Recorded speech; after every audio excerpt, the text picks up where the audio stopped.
دا یو ورور سوال کړی دی چې یو سړی په کټ کې پروت یو موبایل کې قرآن راړولی تلاوت کوي دې کې به څه ګناهي که نه وي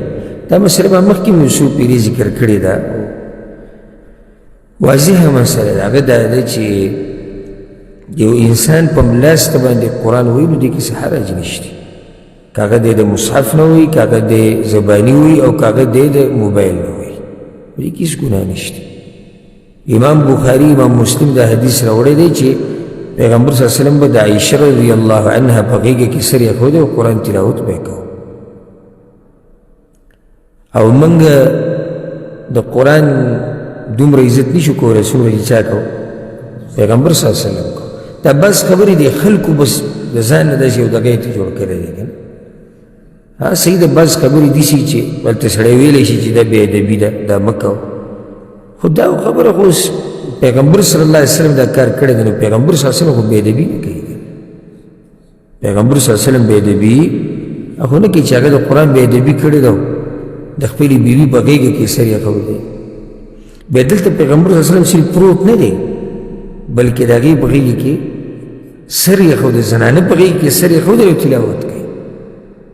یعنې خبره صرف د سملاستوب نه ده بلکې د بیبي په غېږ کې سر ایښودی او د قرآن تلاوت کوي نو د قرآن تلاوت په ملاسته په ناسته په ولاړه دا کولی شي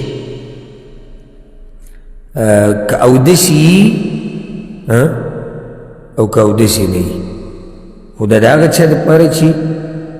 په یادو یې وایي او چې د جنابت په حالت کې اودس نه مطلب هغه اودس ماته پرې راغلی چې د هغې د لاسه چاردام لازمیږي نو بیا خیر دی که دې قرآن زباني وایي دی خو که یو سړی اودس یې مات شوی نو دی قرآن لاس نشي وړلی راجح قول مطابق نو بیا دله نه ده پکار چې مصحف راولي او که زباني وویلی شي ښه د دې موبایل د سکرین په باره کې موږ خبره کړې وه چې دې له بیا اودس سړی لاس وړلی شي که نه وروړی شي ولې ځکه چې یو خو حاجز هلته شتي بل ته د مصحف حکم خو پوره نه دی که نو بیا اودسۍ په حالاتو کې یو سړی دغې لاس وروړی شي والله اعلم